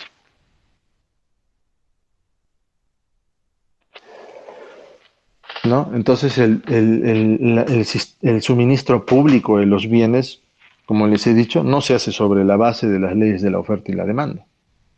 No se hace sobre la base de determinar sistemas de precios, ¿no? Entonces, ¿quién da más o quién está dispuesto a pagar porque se contrate más serenos? Eso no va a pasar, ¿sí? Sino que la provisión o el suministro público de los bienes que están a cargo del Estado se hace a través del proceso político.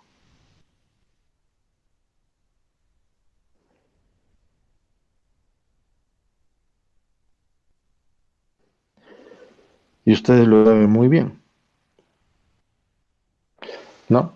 Por el proceso político. Entonces, como tenemos representantes de la FUG y, claro, nos están cobrando mucho que la matrícula, entonces vamos a hacer nuestra marcha, vamos a negociar con la autoridad y le diremos, ay, que este señor rector es un abuso, es injusto, ¿no? Entonces, no, el monto de matrícula no puede ser alto, qué sé yo.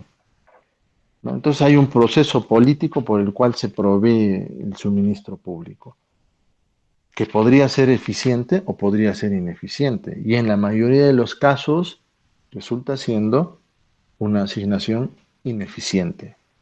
¿Sí?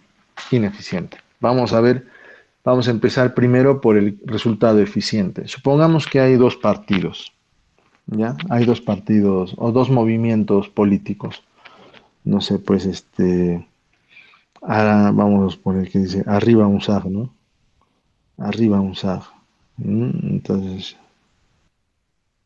¿no? Y el otro va a ser el otro movimiento, este, un SAG al 2050, ¿no? Ya, una cosa así, al 2050. Entonces ahí tenemos esos dos partidos.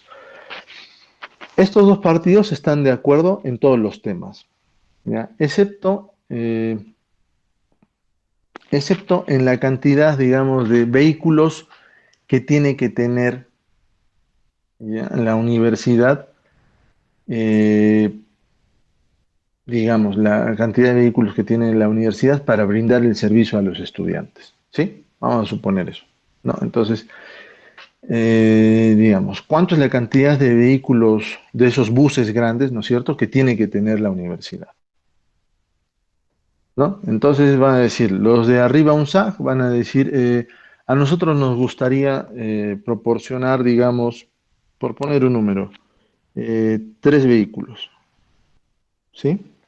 Vamos a suponer, nos gustaría proponer 3 vehículos. Y vamos a decir que la UNSAG va a decir, un SAS 2050 va a decir, no, nosotros estamos de acuerdo en proveer uno solo, ¿no? Uno solo. Entonces, ambos partidos desean ganar las elecciones. Así es que van a llevar una encuesta, ¿no? De los votantes, miren, porque ahora nosotros elegimos autoridades, ¿cierto? Elegimos autoridades. Y de alguna forma investigamos y averiguamos cuáles son las curvas de beneficio marginal social, ¿sí? Que van a ser muy similares a las que hemos puesto en el ejemplo, ¿ya? Muy similares.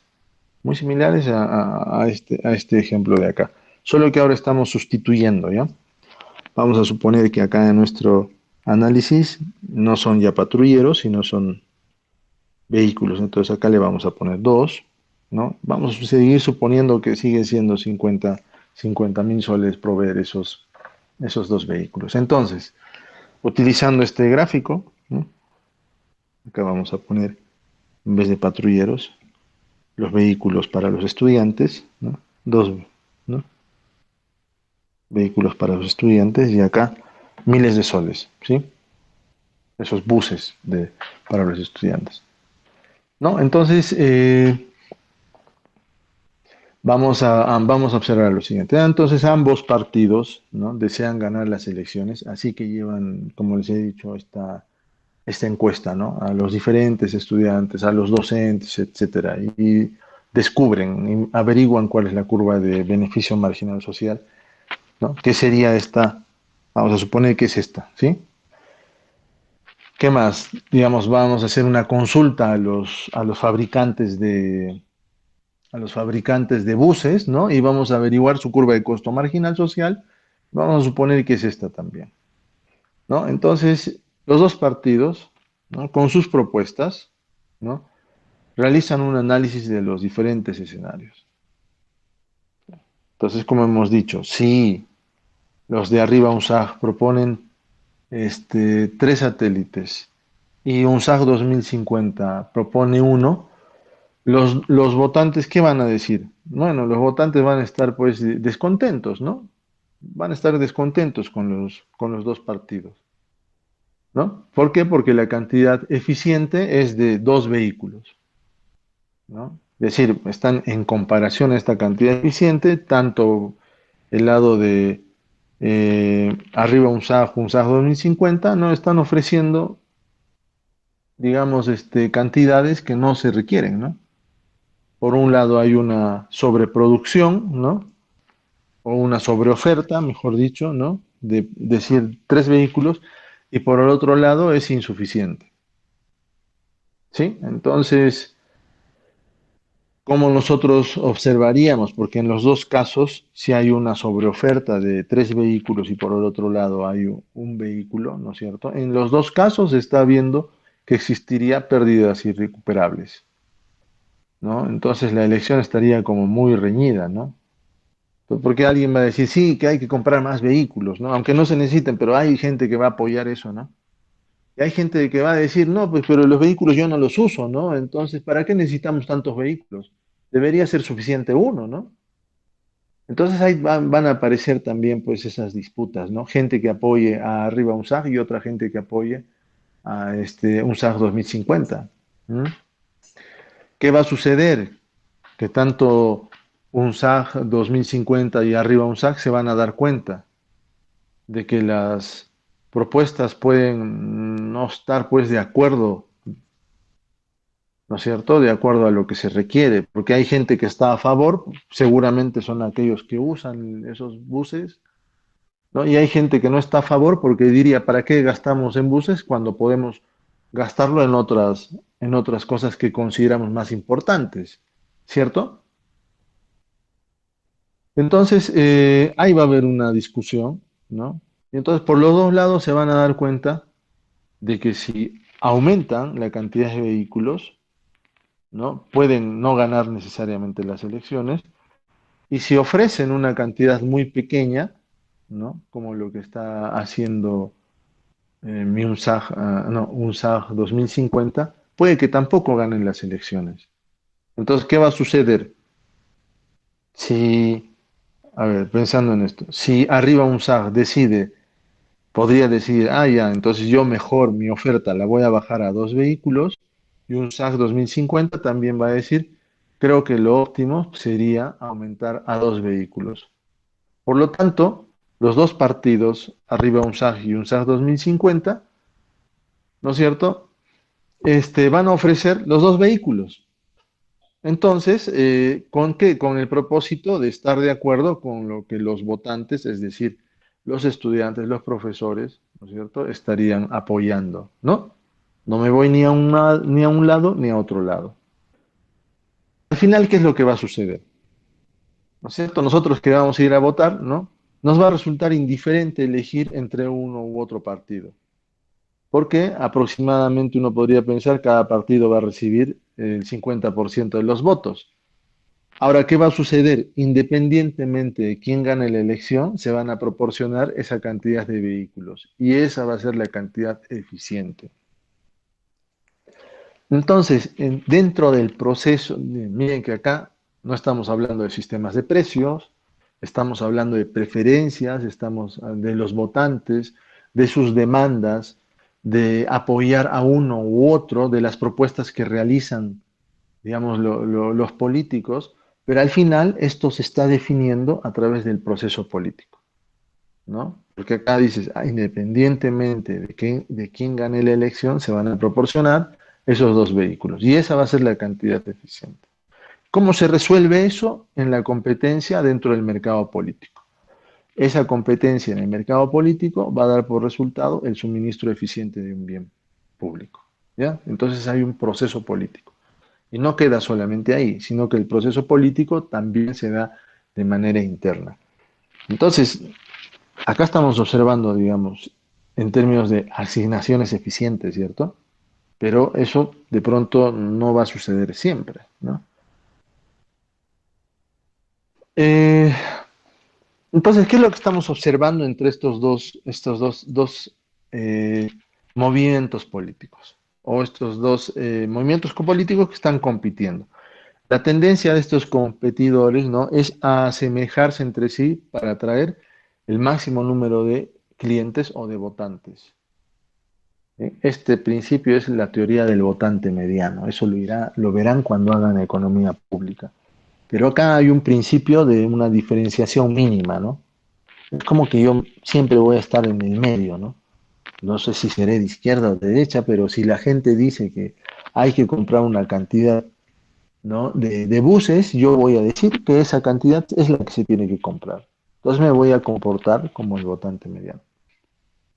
No solamente describe entonces el comportamiento de los partidos políticos, ¿sí?, sino que también explica el por qué, digamos, los restaurantes de comida rápida se aglutinan en un mismo lugar, el mismo, digamos, la explicación también por qué algunas farmacias, ¿cierto?, se ubican una al lado del otro, de la otra, ¿cierto? O por qué algunos, digamos, vehículos de transporte se parecen también unos a otros, ¿sí? Entonces, casi como que tratan de estar hacia la orilla, ¿sí? Hay el modelo de, a ver, no me acuerdo ahorita, vamos a verlo más adelante en todo caso, ¿ya?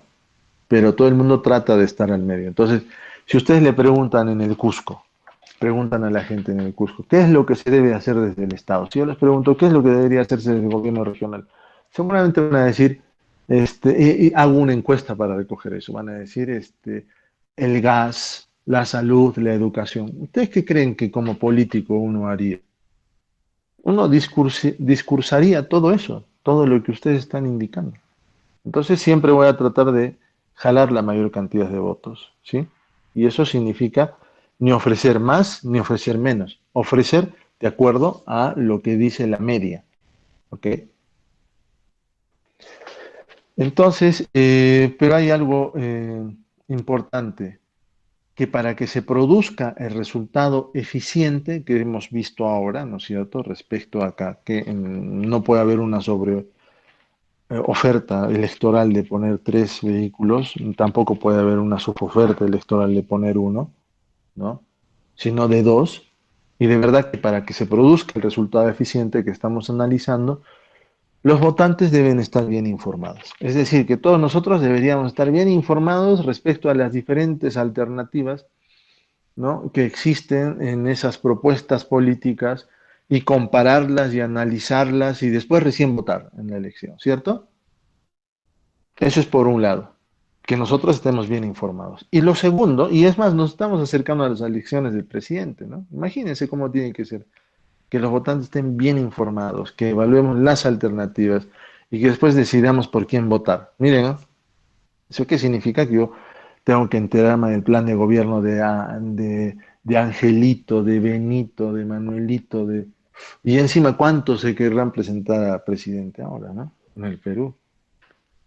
Pero el supuesto que está detrás, ¿no?, que para alcanzar una asignación eficiente es que tenemos que estar bien informados.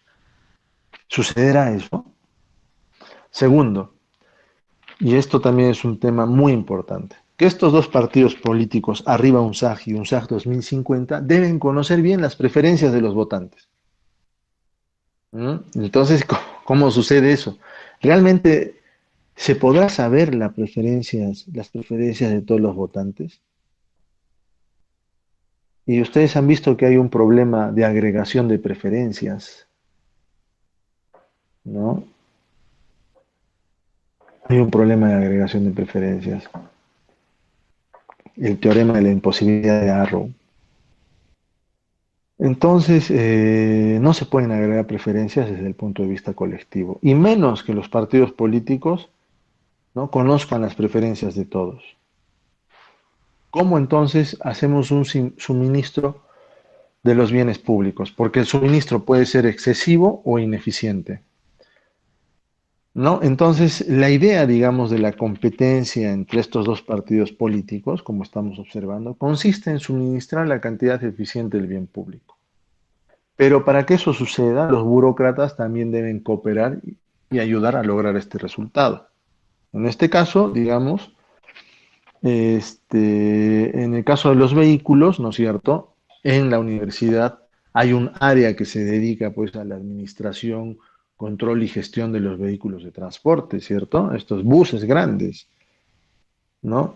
Pero ¿qué va a suceder? ¿Qué creen que cómo van a actuar los burócratas ahí?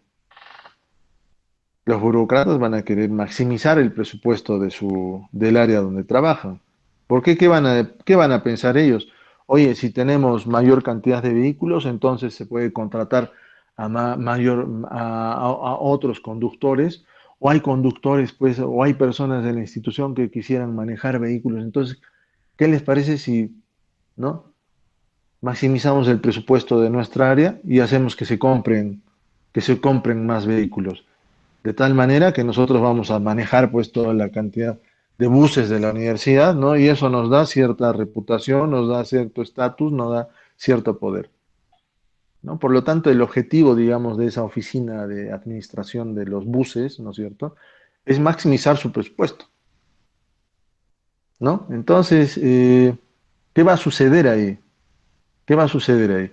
Habrá una concordancia entre lo que efectivamente se votó en su momento en esta disputa entre ganar las elecciones entre Arriba UNSAG y UNSAG 2050, ¿no? Ellos han dicho, bueno, acá tenemos que proveer dos vehículos, ¿cierto? Porque eso es lo que ha sucedido. No se pueden proveer, a ver, no se pueden proveer tres, ni se pueden proveer dos, ¿no? Porque en cualquiera de los casos o hay exceso de oferta o hay exceso de demanda, ¿cierto? Entonces, acá se van a proveer solamente dos vehículos, ¿no? ¿Hay exceso de oferta o hay exceso de demanda? Depende del punto de vista, ¿no? De si es útil los buses para todos o es solamente para algunos, o es que ese dinero puede ser utilizado para otras prioridades, porque yo no uso esos buses, entonces, ¿no es cierto? Puede haber ese análisis, entonces llegan a definir dos, ¿no? Pero acá, cuando ya estamos adentro, la pregunta es, ¿qué es lo que van a decidir esas personas que administran la universidad? ¿Qué es lo que van a decir los burócratas? ¿Comprarán dos vehículos? ¿Comprarán un solo vehículo o comprarán de repente más de tres vehículos? ¿Qué creen ustedes? ¿no? Lo que va a suceder es lo siguiente, que en la parte interna los burócratas van a querer persuadir a los políticos de que esa cantidad de buses, ¿no? Esa cantidad de buses es insuficiente, uno. Segundo, que el presupuesto que se ha asignado originalmente, ¿no? Es también pequeño, porque ese no es el monto de los buses, porque ellos además quieren buses, pues, ¿no? Bajo el argumento de que hay que brindarle la mejor calidad al estudiante, ¿cierto? Para su seguridad, su salud, etcétera, ¿no? Yo no necesito unos buses, pues, con unas características básicas. Necesito el mejor bus, ¿cierto? Entonces voy a persuadir a los políticos, ¿no? De que no solamente son suficientes dos buses, sino necesito más de dos, tres, cuatro, cinco buses, ¿cierto? Y que además tienen que tener ciertas características tecnológicas, ¿no? Bajo el argumento de que es para darle un mejor servicio al estudiante, ¿no? Entonces, miren cómo se dan dando las cosas, ¿ah? Entonces, ¿qué va a suceder? Que los responsables de este área, ¿no? Van a convencer, ¿no? A los políticos de que se opte no por comprar dos, de repente por comprar esos tres que habían planteado, o de repente comprar un poco más,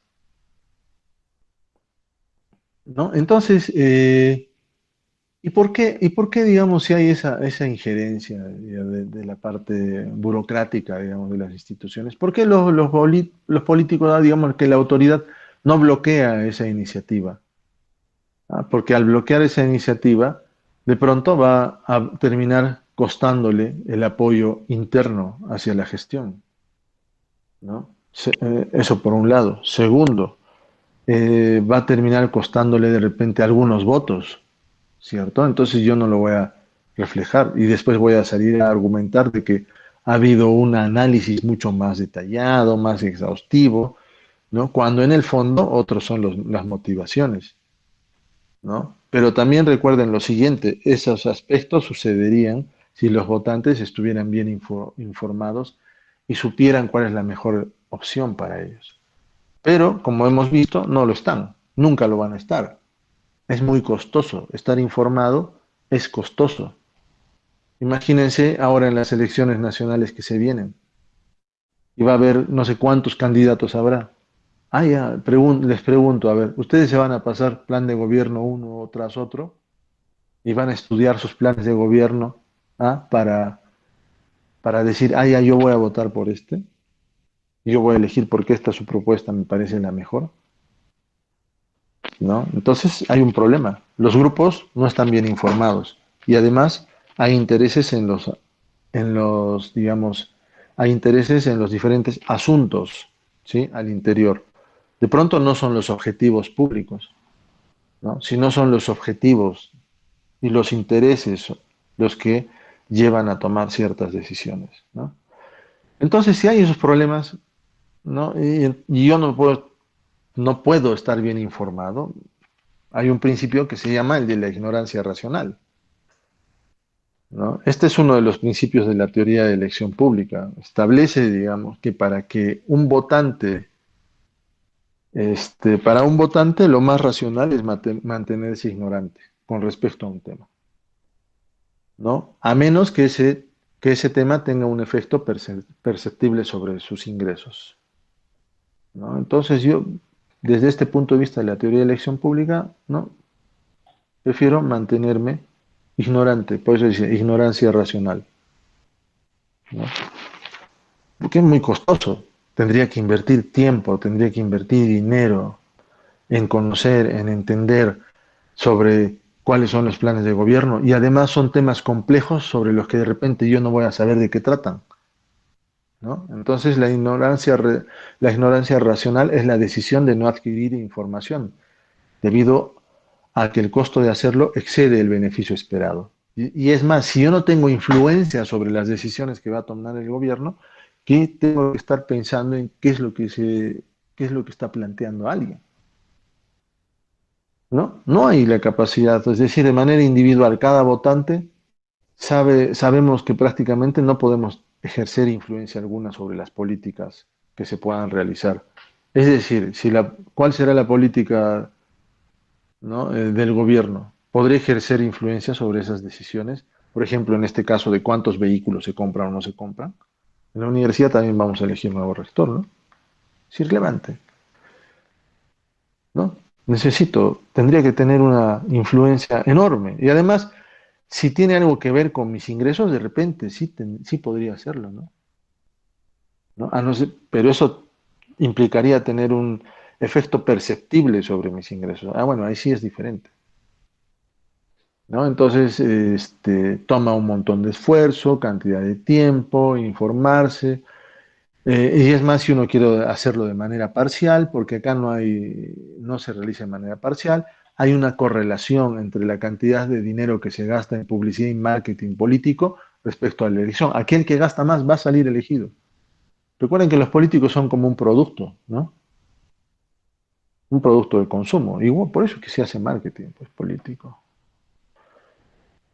Entonces, ¿qué es lo que hacemos? Bueno, pues preferimos más o menos estar informados, ¿no? Relativamente informados, relativamente desinformados, acerca de los diferentes temas relacionados a las acciones que se van a realizar, ¿no?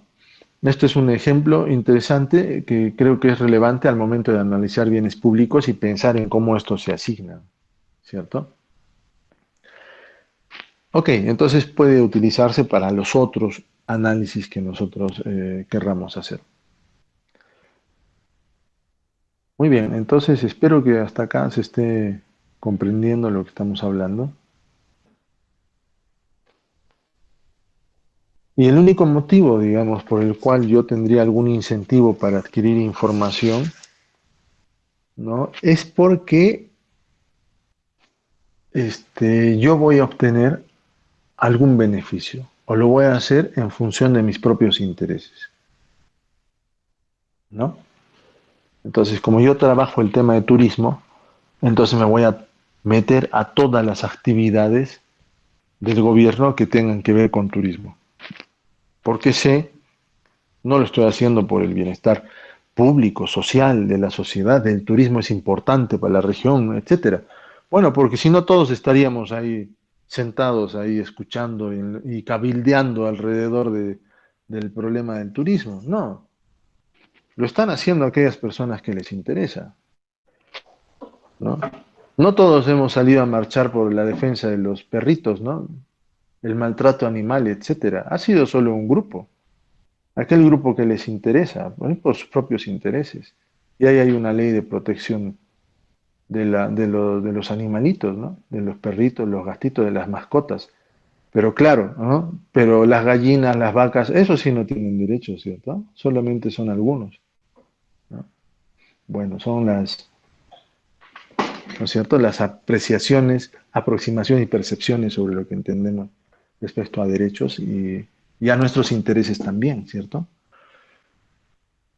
Eh, ok, entonces, estos son aspectos relevantes que hay que tomar en consideración, ¿no? Porque podría ser, pues, de que yo voy a participar y voy a apoyar la compra de los buses porque tengo familiares trabajando, pues, también alrededor de eso, entonces me muevo por un interés, ¿no? Y así sucede, por si acaso, si vamos de lo chiquito como un ejemplo, a las cosas, a los diferentes ámbitos en los que se toman decisiones desde el punto de vista del Estado, ¿no? En todas aquellas actividades económicas que se desempeña el gobierno.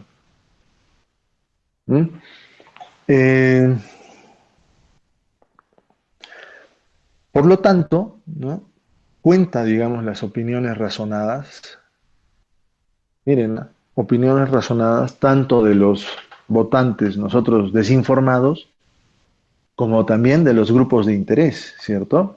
Yo no sé nada sobre, digamos, sobre un tema en específico, pero también hay grupos de interés vinculados a algún tema, ¿no? Entonces, por lo tanto, se va sucediendo que se va alcanzando un equilibrio político, ¿sí? En términos del suministro de los diferentes bienes públicos, pero que en general va a suceder que exceden, digamos, a la cantidad eficiente, ¿no? Por lo tanto, acá no es que entre la competencia arriba, un SAG y un SAG 2050 se van a proveer, dos vehículos, sino que va a suceder, ¿no? Que, que de repente, esto es lo que va a suceder. No, vamos a usar el rojo. Lo que va a suceder es que de repente se provee esa cantidad, que no tiene nada que ver ya, digamos, acá con la propuesta inicial que se hizo desde el punto de vista político a los votantes, ¿no? Sino que se hizo desde el punto de vista, ¿no? De la presión, de los intereses, ¿no? De la desinformación que tenemos sobre estos asuntos. Por lo tanto, el equilibrio político en este punto, ¿no? En este punto, suministra bienes públicos que exceden a la cantidad eficiente, ¿no? Entonces acá vamos a comprar pues tres vehículos o cuatro vehículos o cinco vehículos, ¿no? Eso es lo que va a suceder, ¿no? Y entonces habría que habría que ver, ¿no? Internamente cómo va evolucionando el gasto y bajo qué circunstancias han ido cambiando, digamos, los gastos que se han realizado al interior de las instituciones. Entonces, podemos encontrar, digamos, o puede ocurrir dos tipos de equilibrio político. El eficiente, que estaría por acá, y el ineficiente, que estaría por acá. Estas dos clases de equilibrio, para hacerlo explícito, corresponden a dos teorías del gobierno, ¿ya? Esas dos teorías del gobierno que rigen esta, sin entrar a hablar con mayor detalle sobre el Estado, ¿ya? La teoría, ah, vamos a escribir con azul, ¿ya? Por un lado, la teoría, estos temas los deben profundizar en economía pública, la teoría del interés público,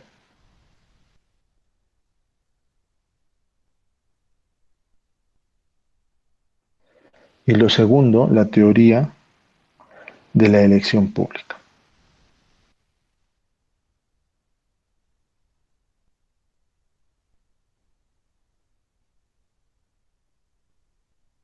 ¿Sí?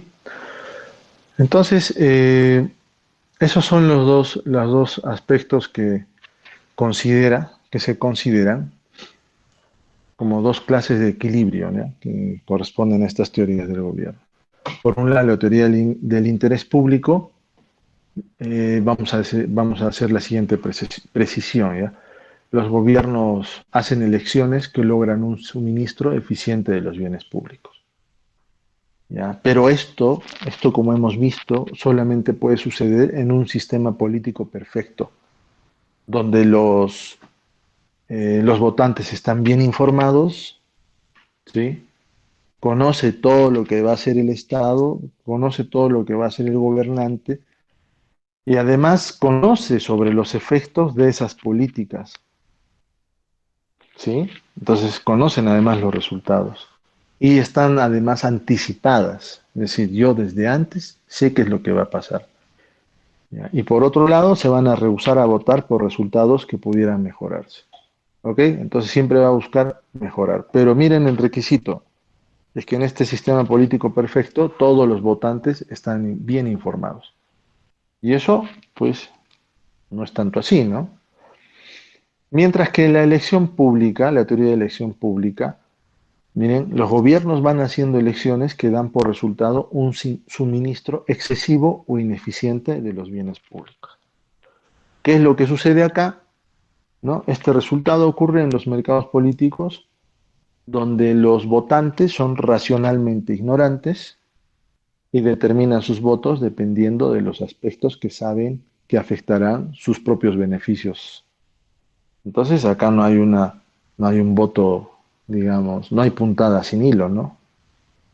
Por lo tanto, los votantes van a prestar más atención a sus intereses, ya sea como productores o a los intereses como consumidores. Y por otro lado, ¿no? Los funcionarios públicos también van a actuar de acuerdo con sus propios intereses. Esta situación nos lleva al siguiente resultado, que es que también observamos fallas desde el Estado, fallas del gobierno, que se equiparan justamente a las fallas de mercado. a las estructuras de mercado o a las imperfecciones de mercado. Así como los mercados funcionan de manera imperfecta, la actuación del Estado también genera fallas en su participación en la asignación de los bienes. ¿Ok? Entonces, por los dos lados. Muy bien. Y para terminar, pensaríamos un ratito, o reflexionaríamos en por qué los gobiernos son grandes y crecen cada vez más.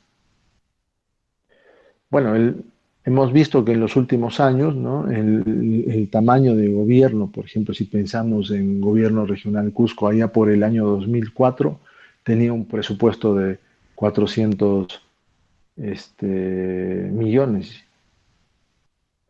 No, ni siquiera, eran 200 millones, muchachos.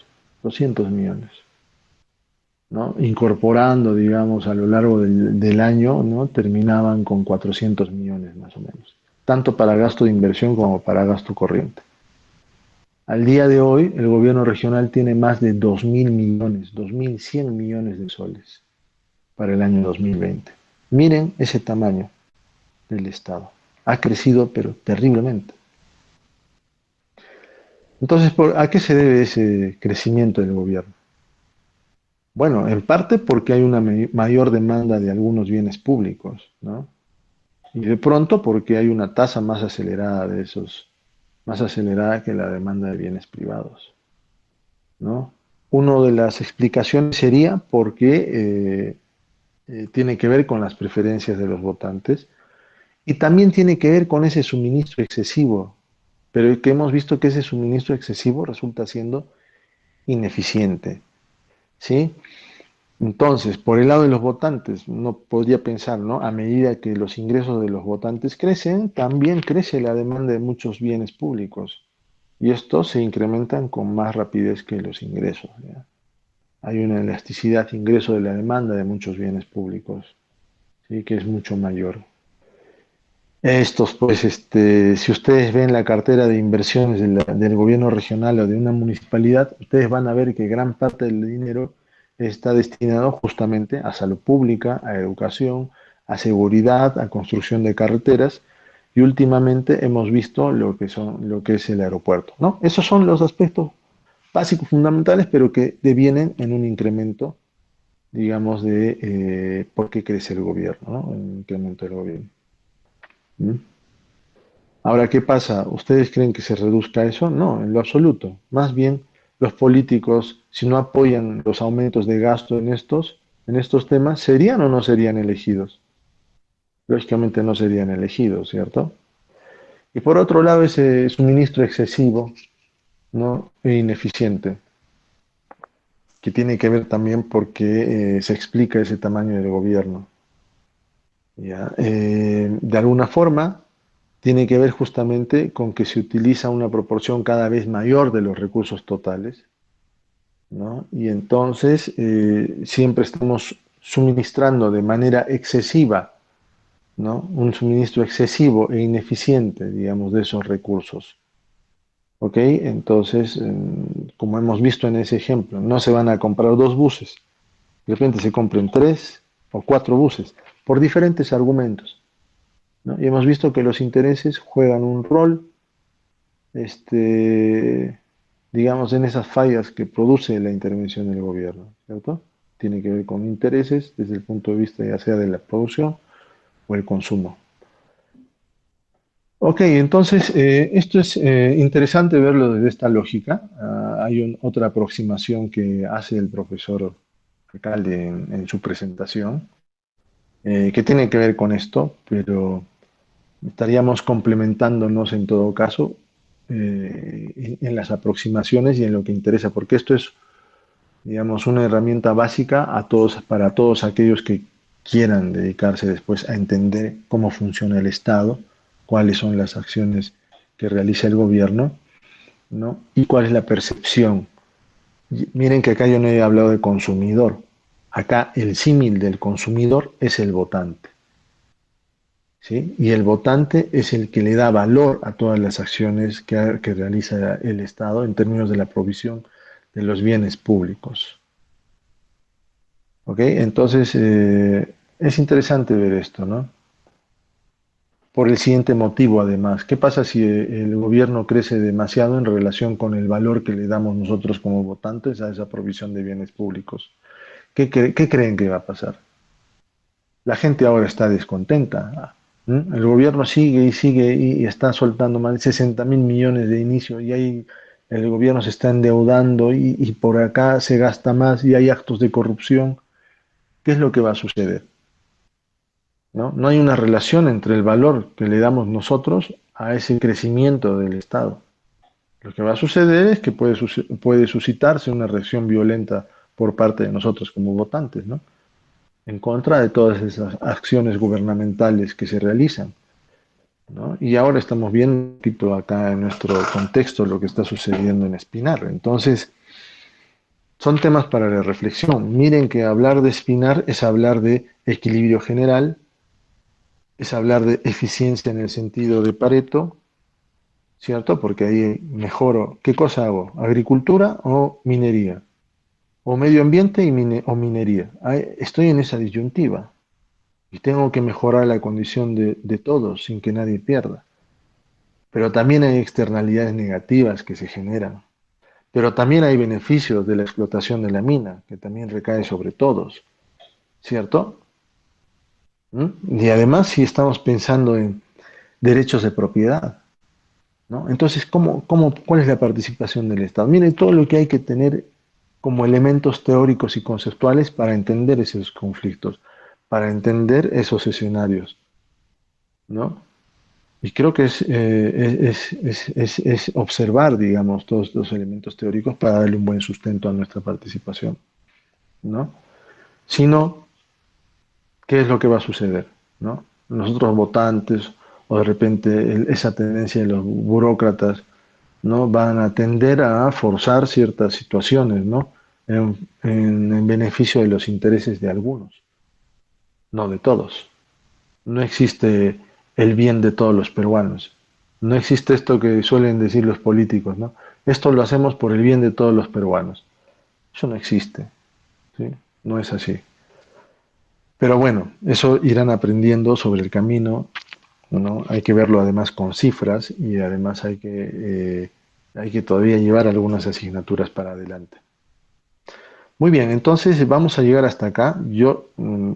A ver, solamente para hacerles, para terminar, digamos, con un ejercicio, ¿ya? Un ejercicio. Vamos a suponer lo siguiente, ¿ya? Que la Municipalidad Provincial del Cusco, ¿no? Ha celebrado las fiestas del Cusco, ¿no? Y vamos a suponer un ejemplo hipotético, ¿ya? Y como suele pasar, ¿no? Hace las fiestas del Cusco, etcétera, la organiza, ¿no? Y pone una función de fuegos artificiales, ¿sí? Los fuegos artificiales que solemos ver. Esos fuegos artificiales no se ven solamente, uno no tiene que estar en la Plaza de Armas para disfrutarlos, ¿no? Porque los disfrutas mejor, ¿no? Pero si yo estoy, digamos, en San Sebastián ¿no? O estoy por Santiago, yo también puedo disfrutar de esos fuegos artificiales, ¿no? En general yo podría decir, a 1 kilómetro de distancia puedo disfrutar de esos fuegos artificiales. Supongamos que la municipalidad, digamos, ha estimado que hay no sé, digamos, unos 80.000 cusqueños que han apreciado el espectáculo. Ahora, el espectáculo ha sido gratuito. La pregunta es, ¿por qué y cómo se financió esos fuegos artificiales? ¿Ok? Entonces, ¿por qué y cómo se financió esos fuegos artificiales? Ahora miren, a ver, vamos a ir a argumentar un poquito la respuesta en ese sentido. Miren que a lo largo del país, ¿no es cierto?, sucede lo siguiente, que los diferentes aniversarios, ¿no? Si lo ponemos en ese contexto, las celebraciones de fiestas, ¿no? Y las ceremonias que hay alrededor de esos aniversarios, en todo el Perú son muy similares, ¿no? Las actividades terminan con un espectáculo de música, ¿cierto? Y se organizaban conciertos en la Plaza de Armas, ¿cierto? Y además de fuegos artificiales, que congrega a toda la gente, ¿cierto? Pero que además es gratuito. ¿Por qué son gratuitos estos espectáculos? ¿Mm? ¿Se puede excluir del consumo? No, ¿cierto? Estos espectáculos no pueden excluir en su consumo. Es decir, que para disfrutar de los fuegos artificiales, basta con estar en una área que me permita ver el espectáculo, ¿no? Listo, tener una visión libre y se acabó, ¿no? Puedo gozar de los fuegos artificiales. Entonces, como no es posible excluir a la población, ¿no? Entonces todos podemos disfrutar del espectáculo de manera gratuita. ¿Qué pasa si esos fuegos artificiales estuviesen restringidos? ¿No? Entonces, si estuviesen restringidos, el espectáculo podría desarrollarse, digamos, en un local y cobrar un derecho de admisión. En ese sentido, dejaría de ser un bien público, o dicho de otro modo, dejaría de ser gratuito. Entonces, por lo tanto, la razón, pero eso es imposible, ¿cierto? Que lo podamos restringir a un espacio muy chiquito, ¿no? Ni las fiestas patronales de cargo pueden hacerlo, ¿cierto? ¿No? Entonces, la razón por la que el espectáculo, digamos, es gratuito es porque no es excluible. Y si no es excluible, ¿cuál es el comportamiento de nosotros como consumidores? Nos comportamos como un polizón, ¿cierto? Como un free rider, ¿no? Entonces, recibimos los beneficios del consumo sin pagar por él. Pero también existe una segunda razón. La otra razón por la cual el espectáculo de fuegos artificiales es gratuito es que el espectáculo en sí mismo no agota, no se agota para los otros consumidores.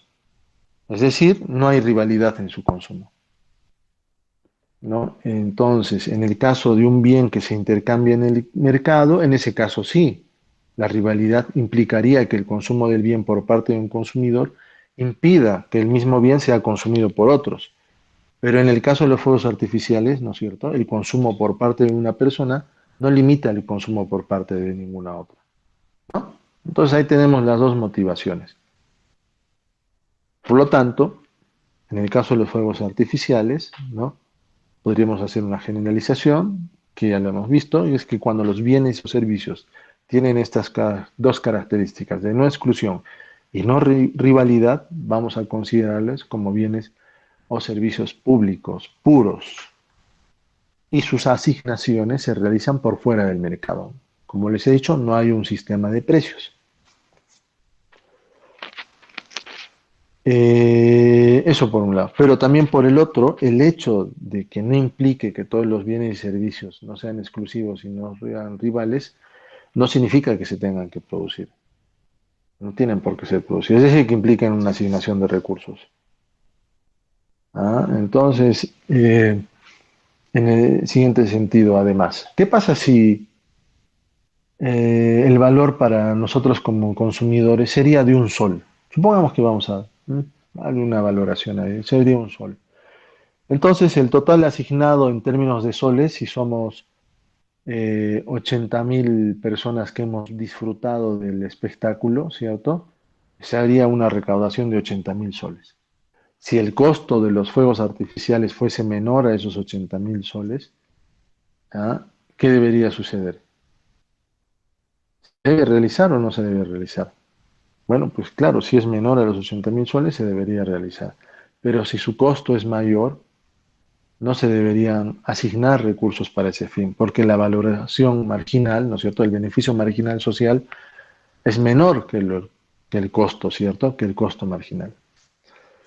Entonces, si el costo es menor al valor de la demanda, es conveniente realizar la actividad. Es decir, si el costo marginal, vamos a suponer, fuese menor que el beneficio marginal, ¿no?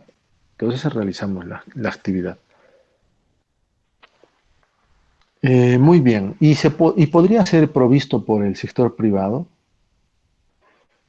Claro, podría ser provisto por el sector privado, pero eso también tendría que incorporar un análisis de los impuestos, ¿sí? Es decir, si el privado es el que realiza el evento, ¿no?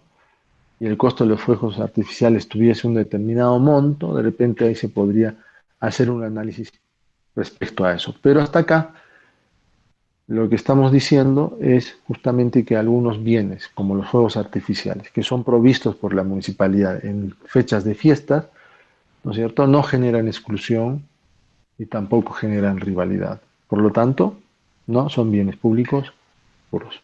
Muy bien, con esto terminamos las clases. Nos vemos en la siguiente actividad. Un saludo a todos.